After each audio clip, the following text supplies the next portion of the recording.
So, welcome everyone to 52 Living Ideas. Today is Poetry Mondays.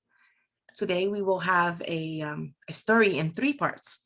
I have a featured poem today that I will read for you to get us started on the poetry reading section. And then I will invite all of you to read out loud for us a favorite poem, a poem that caught your eye, or perhaps even your very own personal poem. What happens here is that I do collect all of the poems read, and we have a hyperbook where you can go later and see all of the poems. There's a link for all of the poems. If you do read a personal poem, no worries. That's never posted without your consent. I'll reach out to you privately, see if it's something you're interested in, and we'll work on that. If not, no worries. It'll just be the name of the poem and nothing further will be, there will be no link for the poem.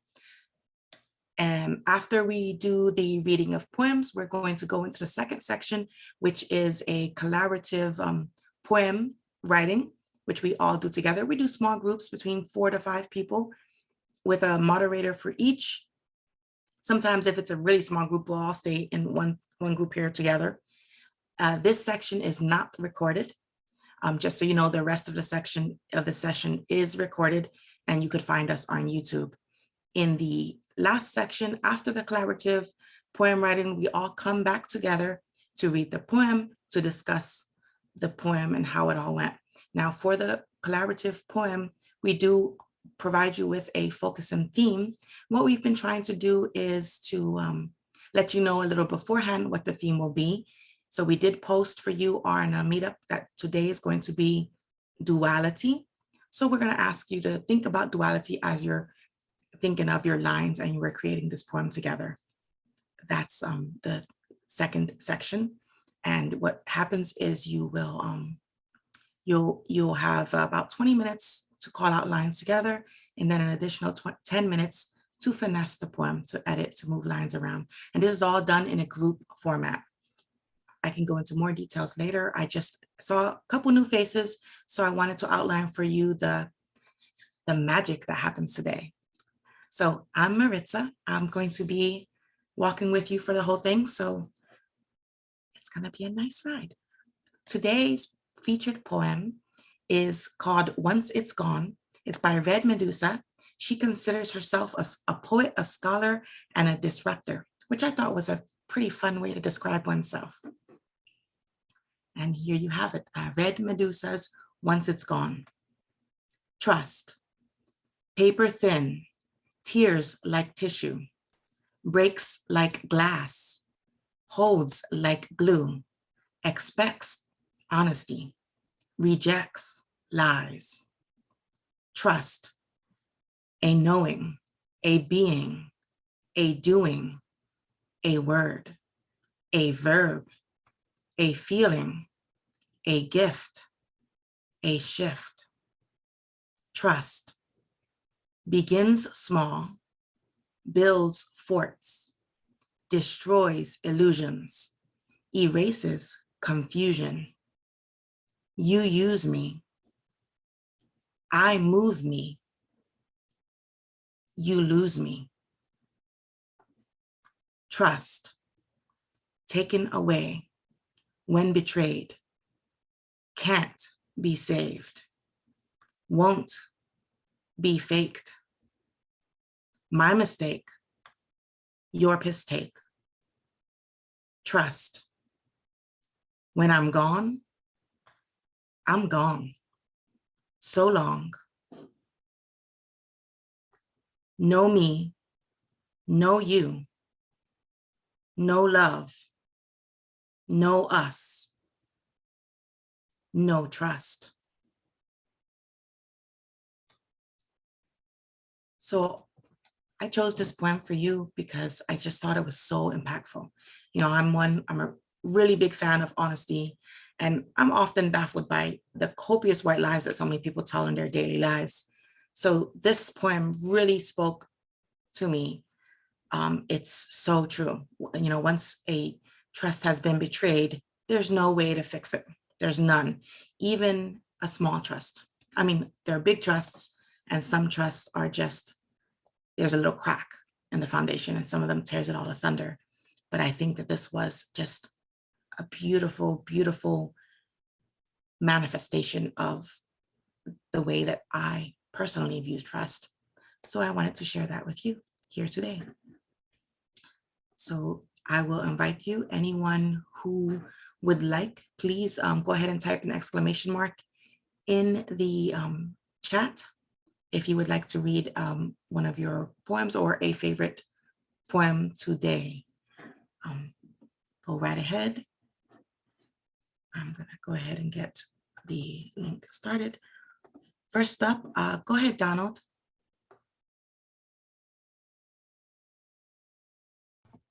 I just have to tell you, I don't want to break any rules my first time here. It has one 4-letter word that's used twice. I hope that'll be okay. If it's not, let me know now. Okay. It's okay. No children here today. Okay. They fuck you up, your mom and dad. They may not mean to, but they do. They fill you with the faults they had and add some extra just for you. But they were fucked up in their turn by fools in old-style hats and coats, who half the time were soppy stern and half at one another's throats. Man hands on misery to man, it deepens like a coastal shelf. Get out as early as you can, and don't have any kids yourself. So Donald, I did neglect to say that I usually do ask folks what about the poem spoke to them. So I apologize for putting you on the spot. If you would like, you can tell us a little bit about why you chose this poem. If not, that's quite all right as well. So Philip Larkin wrote it. He's from England, and I wrote it twice because it tells me that it's okay to know that my parents fucked me up, and it's okay that I haven't brought anybody into the world. Thank you. I know that poem well. I saw it for the first time decades ago. I thought it was spot on. So thank you, Donald. Next up, I have Paul. Hi, Paul.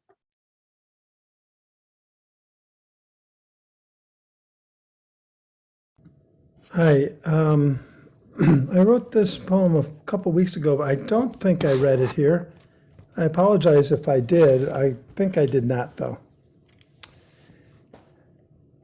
I just read it again. I think I didn't read it because it's one of those love-hate things where I thought, oh, this is so dumb and terrible. And now I read it again, I go, well, no, maybe it's not dumb and terrible. So here it is. If I could be a poem, then I could freely rest, knowing I was heard. If I could be a poem, my need of God would be absolutely clear and require no justification. If I could be a poem, then you would not cast gazes down at me, for I would be at your level. My words, my body would be filling you in a new way that only I can give. If I could be a poem, your heart would be open to me through my private language, that somehow you can understand. I would laugh from the page, joy for no reason, except the most important reason there is. If I could be a poem, the grief I cannot shake would work itself out, and I would stop shaking. If I could be a poem, there's nothing the world could throw at me I could not throw back with a triumphant turn of phrase. Now I own the experience. I am this poem. Poems need friends. Words can't walk. I finally understand what these legs are for. Thank you. That's great. Thank you. No, you had not read that for us before. Thank you for sharing. Thank you. Anyone else? Would anyone? Oh, I see. Go ahead, Marco.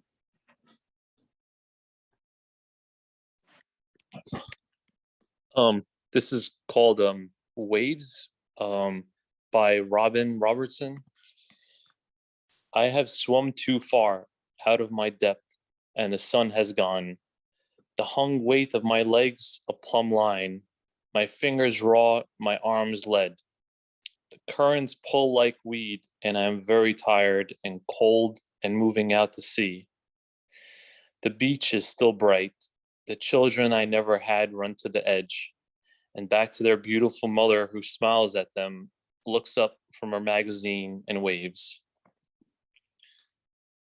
Yeah, the reason I just like the metaphor of, like, you know, when you're sort of like drifting, or like your mind wanders and starts to like go to like the what ifs and, like, you know, regrets or like the past or whatever, and just like, you know, how it's like if you swim too far and, you know, you get lost, you know, you sort of like, um yeah, the current like pulls you out to sea, you know. It's, I like that, the metaphor. That's it. Great, thank you, Marco. Next up, Taylor. Welcome, Taylor. Thanks, Hal. I'm not much of a poet, so we'll see when we get to that phase of tonight how well I do. But this particular poem is by E. Cummings. I'm guessing many people here have heard it. It is a story about how people manage loss or feel loss when something is lost. People are lost in their lives. When I was young, that happened quite a bit. So the poem's name is Millie and Maggie and Molly and May by E. Cummings. Maggie and Millie and Molly and May went down to the beach to play one day, and Maggie discovered a shell that sang so sweetly she couldn't remember her troubles. And Millie befriended a stranded star whose rays 5 languid fingers were, and Molly was chased by a horrible thing which raced sideways and while blowing bubbles. And May came home with a smooth round stone, as small as a world and as large as a lone. For whatever you lose, like a you or a me, it's always ourselves we find in the sea.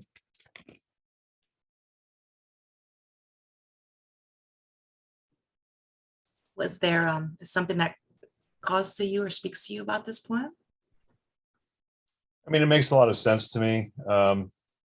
So each sort of reaction people have to loss, that some people will sort of listen to music and drink and distract themselves, which is the first phrase here. She listened to a shell that sang so sweetly she couldn't remember her troubles. And then Millie befriends a stranded stars whose raised 5 languid finger words. So this is somebody sort of giving up hope or becoming depressed, really just sort of laying around in the face of mourning. And then Molly chased a horrible thing which raised sideways bubbles. I mean, it's just simply, you know, the fear of it happening to you, perhaps, or the memory of how it happened, or just the fear of life in general when you're cast away or out or what have you.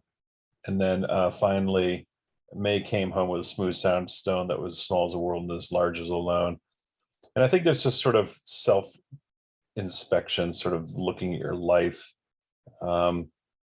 as being sort of very isolated and very small in comparison to what you are left with, which is the world. Whereas when you are with lots of people and connected, the world, you know, is far less distinct from you, less discreet. So, and then finally, yeah, if you know what we find about ourselves is through loss, is the final phrase. Thank you. That's great. If anyone else would like to read a favorite poem, a poem of theirs, please feel free to type exclamation mark. Some of the theme of the songs, of the poems here today, made me think of one of Emily Dickinson's poems. So I'm going to share that poem with you guys here, while we allow folks to maybe get the courage to decide if they would like to read a poem themselves. So this is The Soul Selects Her Own Society by Emily Dickinson. And the soul selects her own society, then shuts the door, to her divine majority, present no more. Unmoved, she notes the chariots, pausing at her low gate. Unmoved, an emperor be kneeling upon her mat. I've known her from an ample nation. Choose one, then close the valves of her attention, like stone. I always thought this was almost like cheeky in that, she's saying that the soul is going to choose with whom it wants to interact. Steve, go ahead.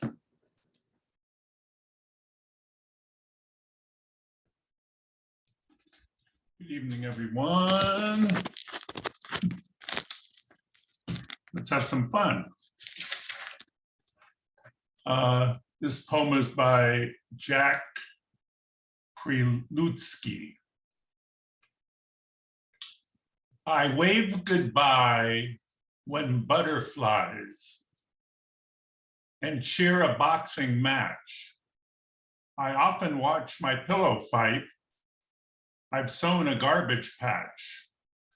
I like to dance at basketballs or lead a rubber band. I marveled at a spelling bee. I've helped a peanut stand. It's possible a pencil points, but does a lemon drop? Does coffee break or chocolate kiss? And will a soda pop? I share my milk with drinking straws, my meals with chewing gum. And should I see my pocket change, I'll hear my kettle drum. It makes me sad when lettuce leaves. I laugh when dinner rolls. I wonder if the kitchen sinks and if a salad bowls. I've listened to a diamond ring. I've waved a football fan. And if a chimney sweeps the floor, I'm sure the garbage can. I just like the silliness of it and the wordplay, the originality and the creativity of the poem, and the way he does kind of these double entendres on, the words. So that was very entertaining and light. And that's the one I brought to share tonight. That's great. Thank you. Thank you for sharing. All right, folks. Anyone else?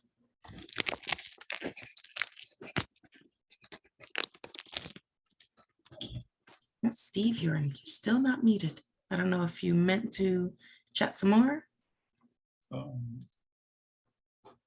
Okay. All right. So I'm not seeing anyone else lining up to read a poem. So I think that means we're all ready to go into the next section. Again, for those of you who are new, we will split her out into two groups, and you will have one moderator. What we'll do is we'll throw up on the screen a white, or not white, like I call it a whiteboard, but it'll be like just a blank screen. And you're all invited to call out lines. Actually, hold on, pause a moment. I'm so sorry, Brian. I did not see you. Go right ahead, please. Go ahead, Brian. Okay, don't apologize. It's my fault, not yours. I'm running very late tonight, so I was trying to find the poem that I was looking for. I was going to get used tonight, but I can't find it. But what happened? I got a new book at the weekend, and it's full of Irish poems, but it's in Irish slang. Now, 99% of them are a little bit too risque to read here. But they're all very, very good. I've just chosen this one, which I'd just like to give you a sample of what the poetry's like in this thing. But see how it goes. Okay, it's quite short. It's called "And Who Are We to Judge?" there are those whom all the world extols and those whom we despise. The first we credit them with truth, the rest we deem them liars. The first are on the side of right, they're noble and they're pure. The others on the side of wrong, the criminal and the whore. And so we draw a simple line betwixt what's wrong and right, and we learn to make a simple choice between the black and white. The barons of the daily press and the pulpit-thumping priest all help our ready reckoning of the mighty and the least. But the printed page may tell a lie in its haste to hang a man, and I've seen the bulge of belly greed beneath the black soutane. For silken gowns are splendid things to shroud a vice within, while a poor man's tattered shirt can scarce conceal his sin. And I've seen a hint of holiness in a harlot's helpless guile, and I've spied the glint of lust in a Pharisaic smile. So I do not wish to be a judge, for I've troubles of my own, and Jesus knows I'd never wish to cast the sharpest stone. I'm colourblind twixt black and white, don't know where to draw the lines between the good, between the bad, when God himself declines. It's sort of, I like the rhythm of it, the flow. I say mostly it's sort of called, it's called, the book is called Rowdy Rhymes. So I mean, and some of them really are. So I just chose a simple one, a softer one. I hope you enjoyed it. By whom is the or who wrote the poems? It's a guy called Vincent Caprati. It's Caprati. I like the way it flows. Yeah, it doesn't sound like an Irish name, but it's, I mean, some of them are very, very good. So. Thank you. Thank you for sharing. Okay, so I just realized I have a small oversight here today. I am lacking of a moderator for a second group. For those of you who have been here weeks past, I would like to invite you, any of you, just give me a wave or a smile or unmute if any of you might be willing to take on the challenge of playing moderator today. I know I'm springing it on you guys in like the last second. Just putting that out there to see if anyone is interested in trying their hand at it. Those of you who've been walking, so this is our 21st week of doing Poetry Mondays. So some of the people here have been with us a while. So they know how it goes. So I'm entreating them to see if they want to take on a new task maybe today. Come on, guys, be brave. You can do it. Okay. Mertz, as I said privately, I want to even practice like I've never used the whiteboard. I don't know how to bring that up. You're always the one who actually often writes the first line. You try to democratically bring people in. You have a huge, big job. I'm very impressed with it. I can't sign up for it without some thought. No, I'm not at all. I'm not at all. There's no requirement here. This is why I just put it out. This is something I failed to think about previously, or I would have reached out to someone and prepped them. I do apologize. No, we will not be forcing anyone at all to do something they're not comfortable with. You know, that's not the way we roll, ever. So what I think is going to happen then is let's keep us all in one group for today. We'll have a slightly bigger group than usual, and we'll do a collaborative poem together, and I will MC for the lot of you. I would not want to scare anyone off. Welcome, Allegra. So, okay, so the way it works is I do throw on a, so we are, just let me, I see that Allegra, I know you just joined, apologies, I don't wish to put you on the spot, but I'm going to anyway. We're about to slide into the second section, but I did want to see, since you just arrived, did you have a poem that you wanted to read out loud for us today? I actually don't have a poem Okay. on hand. No worries, no worries. I just wanted to give you the opportunity.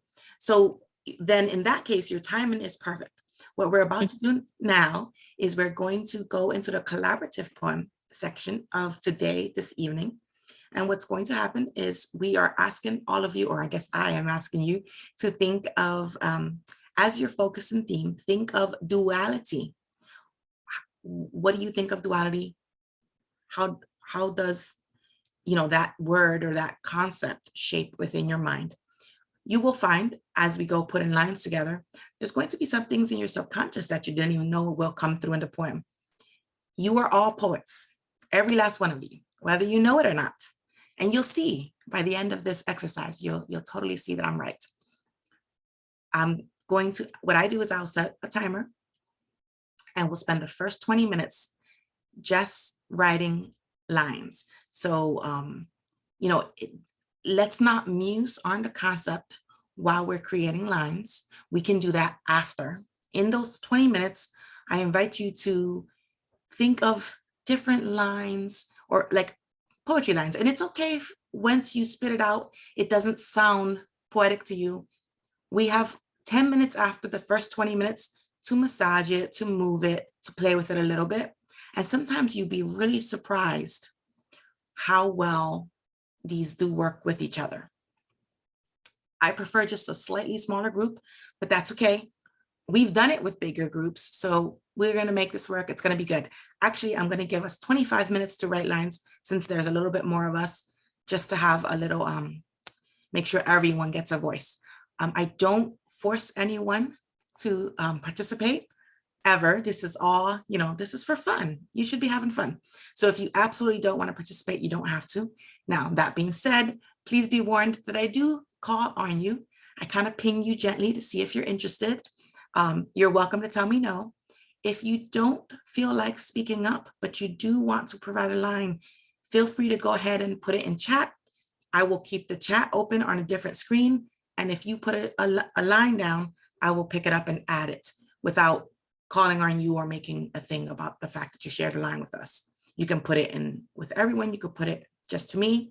So I invite you all to participate, but none of you, there's no requirement here. If you want to stay in the sidelines and just watch, that's fine too. So let's go ahead and get started.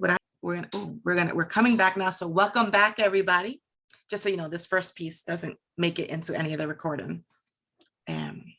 So what I'm going to do now is read for you our collaborative poem on our thoughts on duality.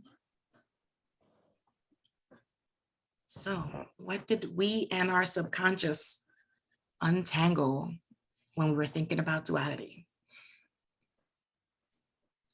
Dancing its eternal tango, night and day circles around us, yin and yang chasing each other's tails. I love to dream of what's on the other side, but you can't hang a hammock without two trees. Apology and blame reside on the same axis. Generosity and stinginess are perpendicular, a revolving door of questions and answers. Hamilton, to his dismay, believed in duality. An arrow cannot both hit and miss its target. Dark is the soul seeking only light. We are one soul in two bodies, a perfectly sinful and righteous dichotomy. Will I fall apart holding both in the balance? People say I think in black and white. No, paradox is sensual. It colors the world. Do you believe there are really two sides to every coin? What would a one-sided coin look like? In the Venetian cathedral, there was sound and fury. A bargain was struck. There being no gray without black and white. We dueled for hours, the villain and I. It was myself. You never expect it when your goodness turns out to be a face for conceit. Your darkness becomes your only path to the light. The mirror image melted. Reality has two parts, good and evil. To strive for moral perfection is to lose sight of your own demons. Good has many parts. Reality has evil. The sun will only survive by ignoring his father's advice. Without the dark, the light would have no home. In the middle he stood, double-crossed.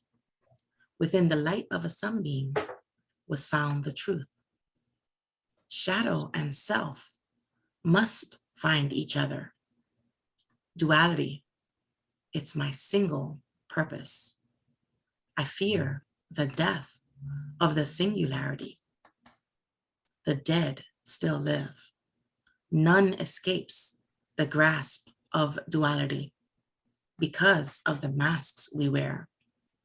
I like to sit in the dark when I get bored of the light. I wonder, does the light ever long for the dark? Guys, that was amazing. Fantastic job. Thank you, everybody. Like I said, you're all poets. You guys are amazing. So now what we do is I invite all of you, chime It in. becomes more poetic by your narration, Maritza. Definitely. Thank you. I'm sure whoever was reading it would do the same. Slightly different, probably. We'll read it all. No, don't be so modest. You make a difference. Okay. Thank I you. can say that. But Truly. but the fascinating thing about this this process is to see that, especially if you don't have a very strong poetic background, or you think you don't have a strong poetic background. It really is just beautiful to see. You know, sometimes you see lines up there, you're like, how in the world? But it does, it comes together. It always does. It hasn't failed us yet. So hopefully you guys enjoyed this, and I invite you to go ahead and type ! If you want to talk about the process. What we usually do in this last section is invite you to A, speak about the collaborative writing process, and B, to speak about the any thoughts or emotions that either the poems read in the first section or this focus and theme and the collaborative poem bring out in you. You know, because I do find that often in the collaborative poem, sometimes it's shocking the things that come out when we're focusing on that theme. So I do invite you guys to go ahead and speak up a little bit. While I'm waiting for you guys to collect your thoughts and cue yourselves in the chat, I do want to say that for me, I find it interesting here, the duality, there seems to be two parts that, you know, we were grappling with whether or not we wanted to spotlight the external or the internal, which in itself, right, is another concept of the duality. So I really thought that was an interesting like repeating thing, and the idea of like perfection is interesting, because it's a question of, are we naturally dual natured? That's what it seems, that's what I'm reading here, that we're struggling with a little bit subconsciously, those of us poets who helped to write this poem. And that's how I see it. I'm very curious to hear some of your thoughts. Please don't make me have to do all the chatting. By all means, do chime in.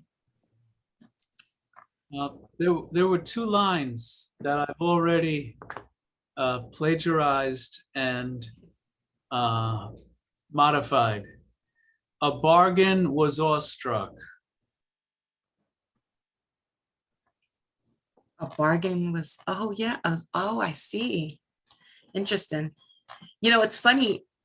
I see that was struck. Yes, was awestruck. Fascinating. You know, it's funny because I get those at the same time, and Mahabub just the same thing. He just said, you know, duality itself is duality of dualities. And I often get people sending either in the chat to everyone or in the chat personally to me after we're done with the poem. I get people sending me new lines, or the other group that went off and created their own poem.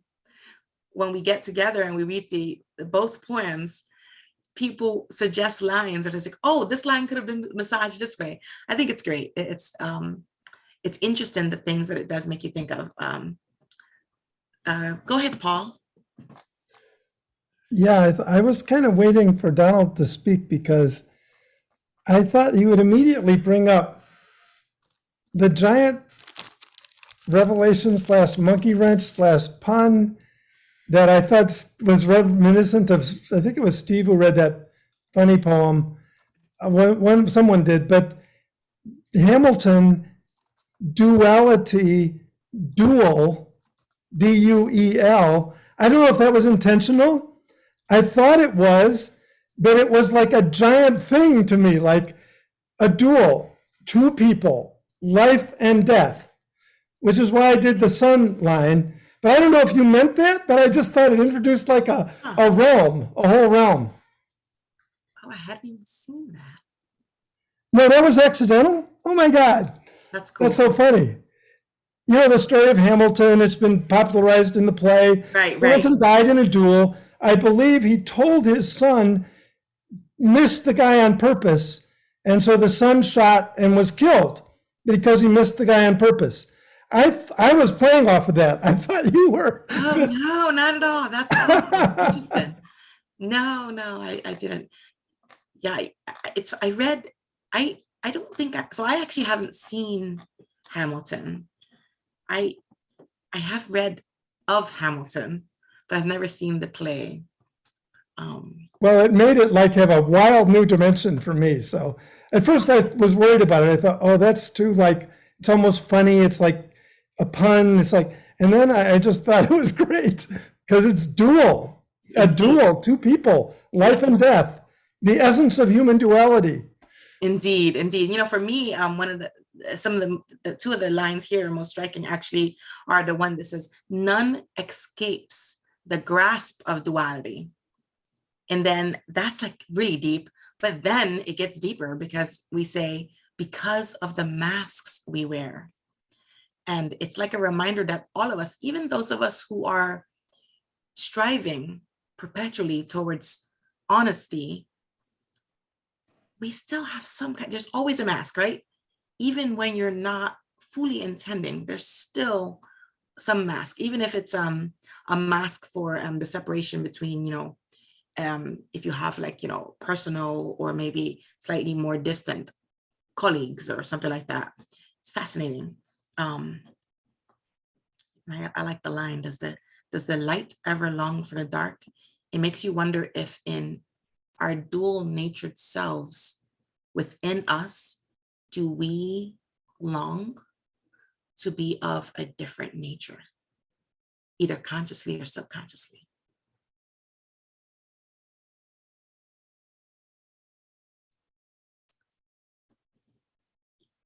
Let's see. So I'm going to pick just a tiny bit. I'm going to invite Allegra and Donald.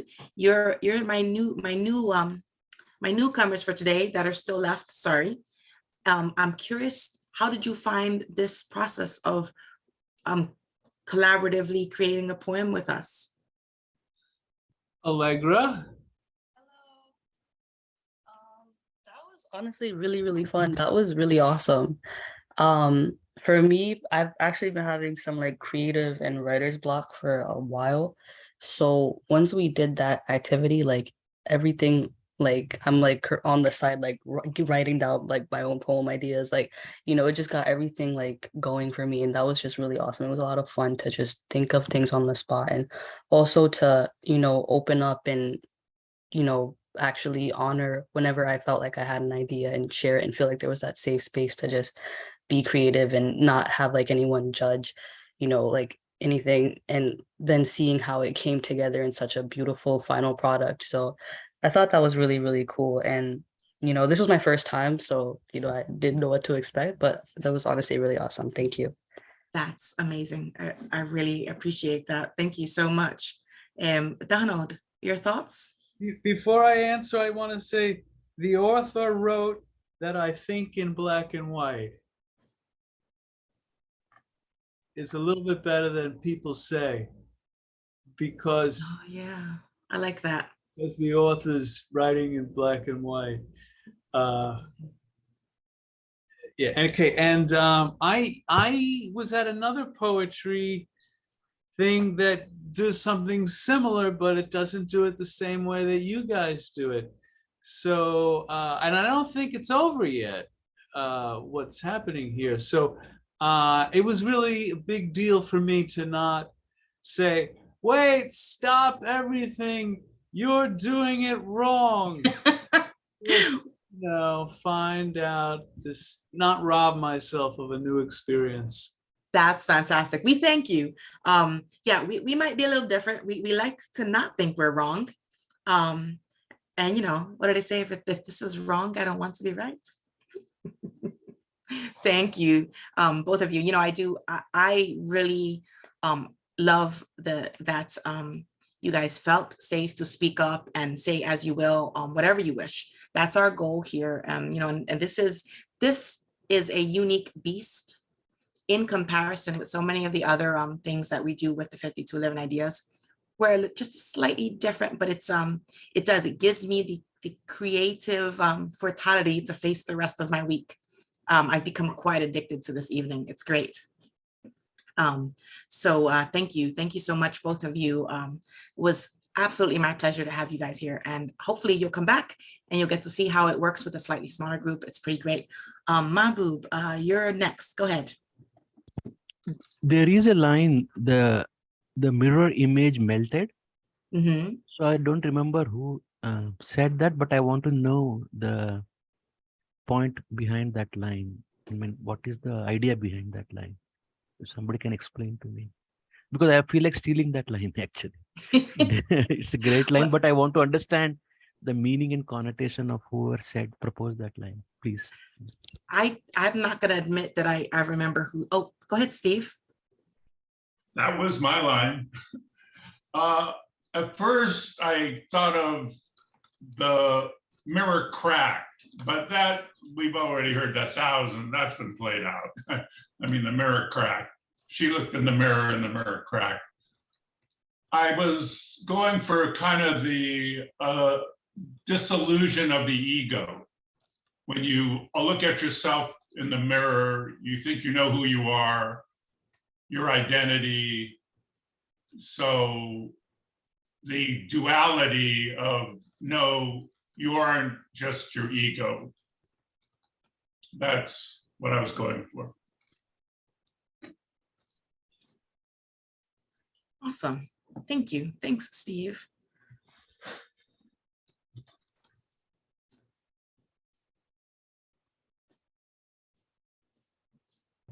Would anybody else like to chime in on any of the concepts discussed today?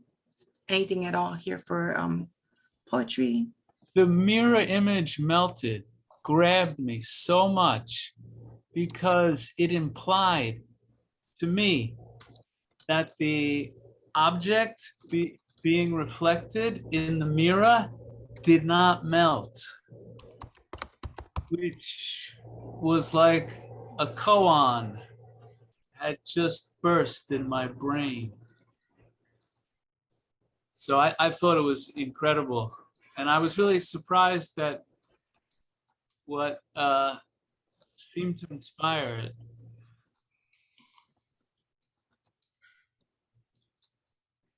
It's funny, there really are so many different lines that I just want to go sit in a corner and contemplate for a little bit. You know what I'm going to do for you guys? So just so you know, in the Hyper book, every collaborative poem that we create together is also listed. Go ahead, Paul. Yeah, I want to elevate this night a notch higher than you just did, Maritza, in the spirit of what we talked with Shrikant about at the beginning of the night, meaning you talked about it as some way to face the rest of your week, which might be, highly intellectual and busy and all this. But we've learned from all our studies that you can't learn about yin and yang by gesticulating and theorizing and describing the metaphor with just words. That's exactly what Shrikant was getting at last Thursday. So this is as important as any other night. That's all I wanted. It's just part of the whole learning. Absolutely. So, I could not agree more. And you're so correct. You did say that way better than I did. Maybe I'll steal your words for next week.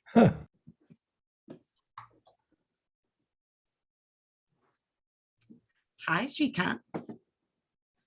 Shrikant is joining us, even though he's still recovering. Thank you. He couldn't stay away, even though he wasn't feeling great.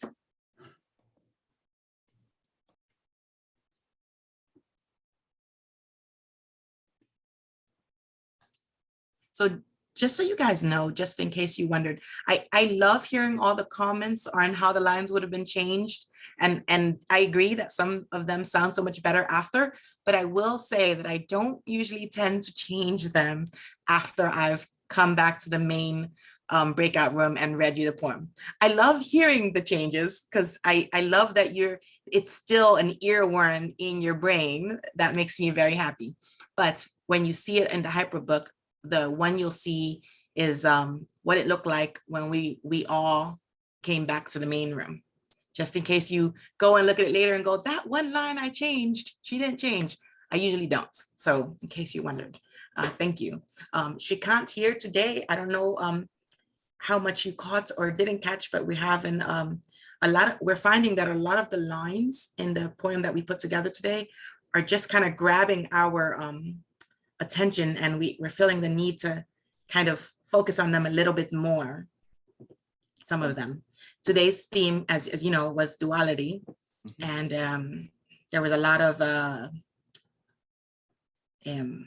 some of the main themes that came out was the idea of the yin and yang and the impossibility of that separation. And a lot of questions, which is kind of nice. And there. So I think it was a very good, very, very good thought-provoking poem that we created today. Wonderful. I look forward to reading it. Thanks. Paul. Go ahead, Paul. Yeah, one more thing. In response to Mahbub's perceptive comment about that last line of certainly, so Shrikant, the last line, someone said, I think it was Maritza who said, she wondered if the light longs for the dark. And as a poet, I agree with you, Mahbub, but I was thinking of this as an exposition of yin and yang. So like Rumi or someone, he wouldn't worry about leaving a question or not. Rumi would say, or Jung, or he would say, certainly it does. So that's the spirit with which I was thinking, more about the whole way we do thinking about these very hard to put into words concepts and trying to do it in a poem, which is different than thinking, quote unquote, like a poet, although we were doing it in a poetic context. Anyway, it's an interesting topic of its own. Right. The intention of the writing. Right. So what we ended up doing, Shrikant, so our last line is, I wonder, does the light ever long for the dark? Prior to changing that around, there was a line after that one that said, certainly it does. And by consensus, we removed those three words. And because Mahbub brought up an aesthetics point that none of us could argue with, where he said, in general, a poem would not end in such a manner. Poets don't tend to make the assertions the very last line. And when you think about it, he's actually quite correct. It's very, very rare to see. I mean, there are, no prose poems that would, but it's not very common. So we decided that ending it with the question mark was the better way to go. And that's what Paul is referencing here. Can I say something? Always. So this question, does the light yearn for the dark, is the question. It's a very fundamental philosophical question that has been debated. This is the debate between Plato versus Aristotle. Plato would say no. Aristotle would say yes. Another way of putting it, spirit and matter. Does matter yearn for spirit? Does spirit yearn for matter? The Platonic view, the dualist view is saying no. They're opposites. Whereas the Aristotelian view, the Advaita view, the monistic view, the Aristotelian view is, yes, of course, because spirit, the only way it can manifest itself is through matter. The only way the matter moves is through spirit. So yes, of course. And yin yang is the latter kind of idea. But that difference runs throughout. So there are people, Plato and Aristotle are just, Parmenides and Heraclitus are the other ones. But this is the debate, not just in West, even in the East, in India, there is a debate between the Advaita and Dvaita. Is it two or is it one? And what's the relationship? So it is a great question to end up on. I agree. It's interesting. The entire poem, you can see, again, I've said this 1,000 times. For those of you who are here every week with me, I apologize. But I often say here, it's most fascinating to me, the things that come to light within the poem we create together that are almost more part of our subconscious than those things that are part of our consciousness. And it's that question, even though now this poem is very long, we were a slightly bigger group, Shrikant.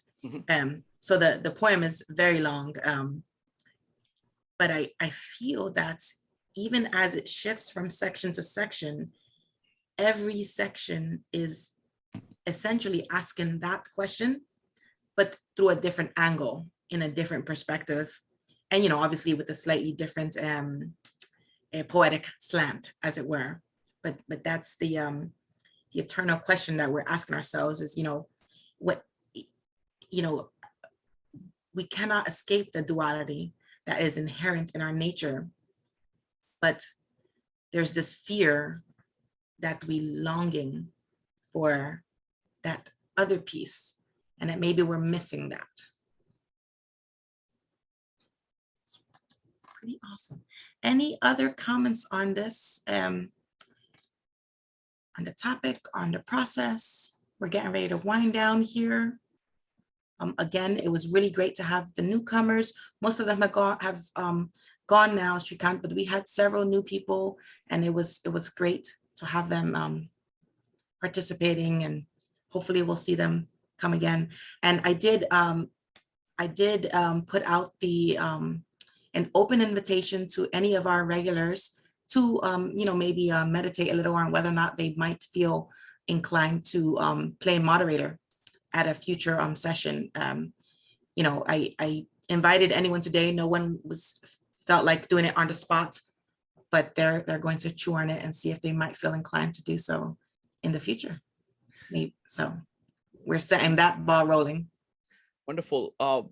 Can I give a preview of the young meetup? Absolutely, yes. I think this crowd will really enjoy this. Absolutely. So I am very scared, folks, dealing with Jung, because just the depth and breadth of his insights is incredible. And he's writing this piece. We are focusing, I've chosen, we started with the 7 Sermons to the Dead, which is my favorite piece by him because it is a literary work. It's very short. Now we are going into the main parts of his ideas. And there, my favorite work is called Modern Man in Search of His Soul. Okay, it's a collection of public lectures by him. So they're far more accessible than most of his other writings. And we're going to start off with the chapter number 10, which is called The Spiritual Problem of Modern Man. And I want to give you a brief summary of it so that you can decide whether you want to attend. Okay. So he starts by saying that West, this is my conceptual summary of it, it's not necessarily in that order. He's saying the West has been focused on the outside world. And us modern Westerners have been incredibly successful in transforming the external world. But we have done so at the price of not paying attention to our inner world. He's writing this piece between the two world wars. And he's saying that the confidence in which the modern man proceeded was completely shattered after the First World War. Because everything that you were expecting to happen, actually the opposite happened. There was this massive destruction that nobody was expecting. And it really shook people, not only externally, but more important, internally. Their entire worldview was shaken. He compares that state of modern man to the state of the medieval man or Egyptian man who lived in a world, just physical, social world, that it seemed to have always existed. And they had habits that they performed, the actions that they performed. They had rituals, they had ideas, they had their gods, they had their priests, and they had a full, stable external world and an internal world. With the modern times, actually this happened earlier. Julian Jaynes talks about this kind of falling of these civilizations. What happens is that now you look at this problem from the inside. That's what Jung is doing. He's saying that everything goes well when the whole civilization is being held together. You are continuously, you're almost, you're unconsciously doing all these actions. You're not knowing why you're doing it, you're just doing it. You're not really conscious, you're just unconsciously doing all these things. But then a time comes when everything falls apart outside. What happens to you inside? That's what happened in the fall of the bicameral mind that Julian Jaynes talks about. This is about 1000 BC. He's saying the same kind of shaking of confidence happened as modern science took off and brought down all long-held religious views. And then, so suddenly the internal system that the Western man had of religion was disintegrating. Famous phrase of Nietzsche, God is dead. Then on the top of that comes the First World War. Where not only God was dead, what happened was that the God became material. They were saying, oh yes, internally, I don't know what's going on, but we are building a great world. I can build a great world. Let me focus on building a great world. There is this magnificent progress that we are doing. And that became a substitute for God. And then with the First World War, that falls apart. He's saying that is the condition of the modern man, where external things have fallen apart, internal things have fallen apart. Then he makes the observation that East has focused a lot on the inner, just like West is focused on the outer. West has taken over the East in terms of physical transformation of the East. Whatever we see, physical changes in the East have come largely from the West.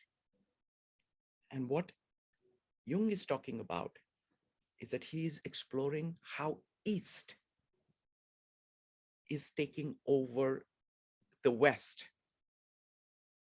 in the inner sphere.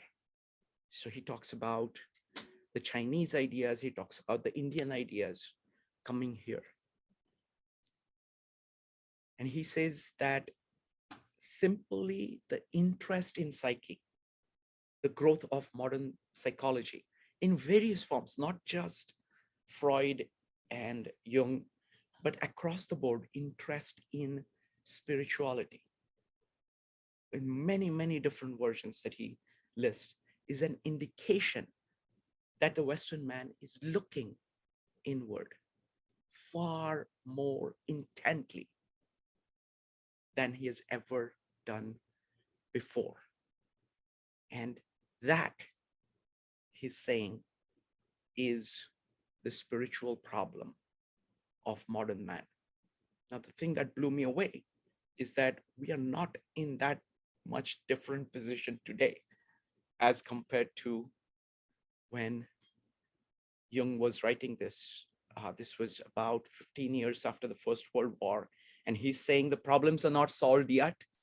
You know, everything is still up in the air. People are talking. People are saying, okay, now we know how to fix things. This will never happen again. And of course, you know, Second World War is in the works very soon after that. But this formulation of the inner, focus on the inner, is certainly one of the core things. And that's the problem that he lays on the table. I would recommend that you read it yourself.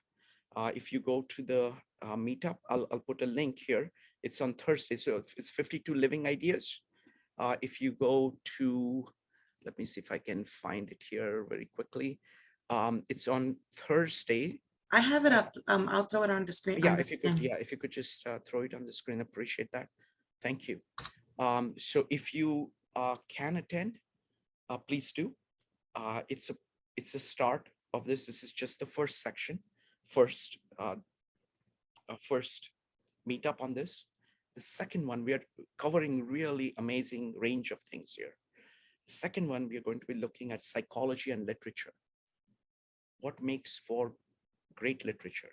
What is visionary literature that really speaks to the core of you, as opposed to more kind of psychological literature, which is about talking about an experience of an individual person living, and what kind of literature comes up with something which is universal, like Dante or Goethe, as opposed to many other writers. What distinguishes them, and what is the value of that? So that's going to be the lecture after that. So we'll be covering a whole range of topics. And one after that, we're going to be talking about stages of life, how there is almost like the sun going to the zenith and coming down. Human life goes through these 4 phases: rising, childhood, then the young adulthood, middle age, and old age. And his observations about people get fixated on one age, and even when they are moved on, they're trying to hold on to. So what I'm saying is that it's an amazing collection of topics which he puts on the table, and his mind is just incredible. So even, you know, I do not agree with him on many things. I agree with him on many things. So there is a, you know, I have a love-hate relationship with him. It's not hate is too strong a word. It is love and not so much love relationship with him. So I really invite you to join us for that. I think it'll make your poetry, if you just want to write poetry, you'll learn much more about poetry as a result of that. So I recommend that. Paul, you had something. Not to put you on the spot, Shrikant, but will we get a little Always interlude? put me on the spot. What? Go ahead. You're always welcome to put me on the spot. Please go Well, ahead. I'm wondering if we'll get a little interlude where the jester will all have some coffee, and the jester will entertain the dead with thoughts of the current topic. Yes, so that's what I want to do, because see, what I gave right now was a straightforward summary of it.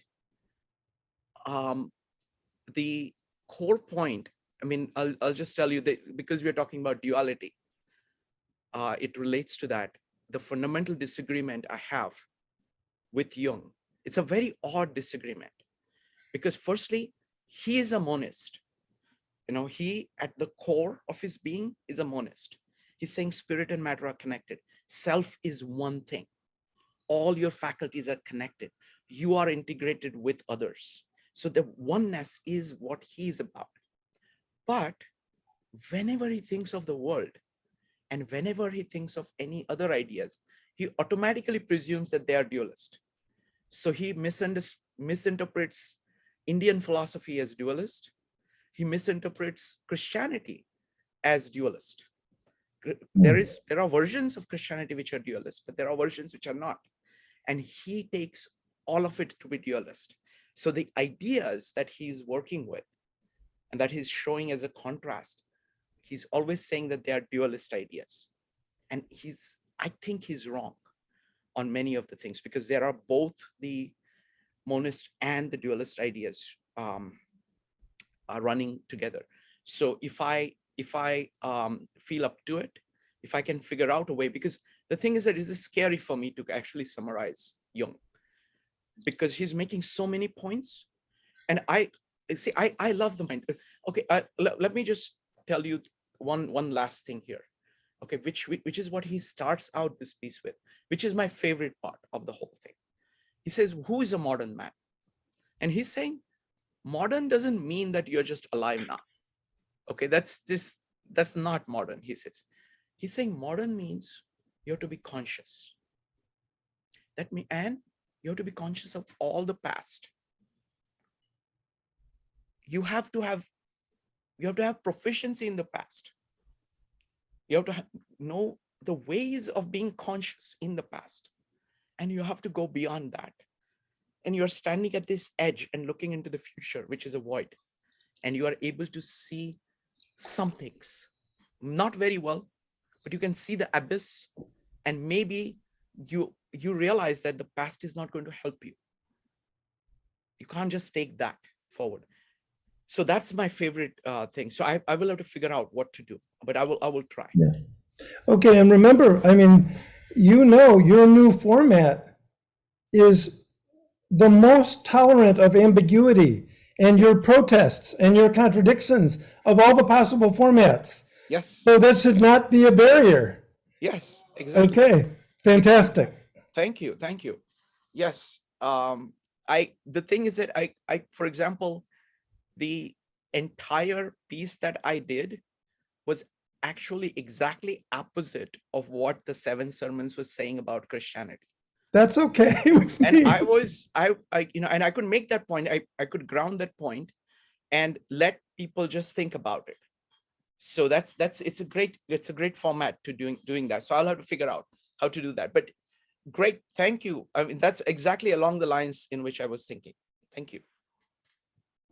Maritza, over to you. Fantastic. Well, most are gone, so they'll have to see it in the meetup when we write it. But I was toying with the idea, and I reserved the right to change my mind. But I was toying with our focus and theme next week being on culture, just because I'm curious as to poetry and culture has a very long and interesting history. So I'm curious to see what comes out of people's thoughts on the concept of culture, especially since, in the modern man in search of a soul, he's bemoaning the fact that basically, in paraphrasing, I believe he's pointing to the fact that some of the spiritual problem can be directly correlated with a loss of a sense of culture for so many of us individuals.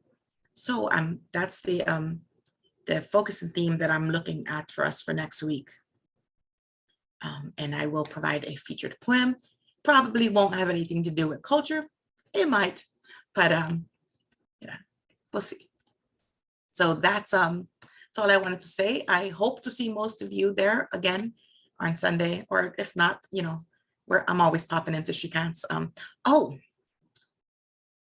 Shrikant, I think there's, do we have a flow thing this Sunday? We're done with flow. Oh, really? We finished the book, but I think there's a final, I have to check with Yeah, Joya. just check with Joya. Right. It's If there second or is, third stick. we were supposed to be putting themes from flow and other discussions from 52 Living Ideas together. But I don't know. We might want to touch base with you. We might want to pause because most of his themes actually come from his influence of Jung. Oh, really? I didn't know that. Yes, actually, yep. The grandfather of positive psychology became enamored with Jungian concepts. And that's how most of his flow themes come from Jung. It's interesting. So just something in the back of your mind to chew on. Even when we're running away from you, we're still similarly aligned, right? Wonderful. All right. Well, guys, this was great. Thank you so much. Enjoy your week, and we'll see you next Monday for more poetry. Take care, guys. Bye. Yeah. Bye. Thank you. Thank you. Thank you.